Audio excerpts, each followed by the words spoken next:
بیوی فاطمہ سلام اللہ علیہا کی عمر جب شادی کے لائق ہوئی تو آپ کے لیے تمام رشتے آئے، لیکن رسول اللہ صلی اللہ علیہ وسلم نے سب کو انکار کر دیا اور فرمایا فاطمہ کی شادی اللہ کے ہاتھ میں ہے، میں اللہ کے حکم کا انتظار کر رہا ہوں۔ پھر صحابہ رسول نے حضرت علی سے بی بی فاطمہ کا رشتہ مانگنے کو کہا۔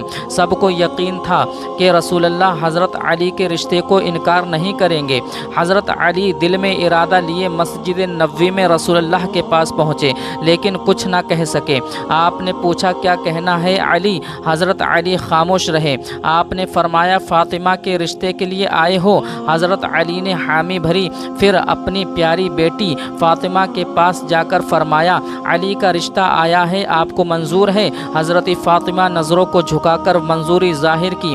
آپ صلی اللہ علیہ وسلم ممبر پر تشریف لے گئے اور رشتے کا اعلان کیا۔ فرمایا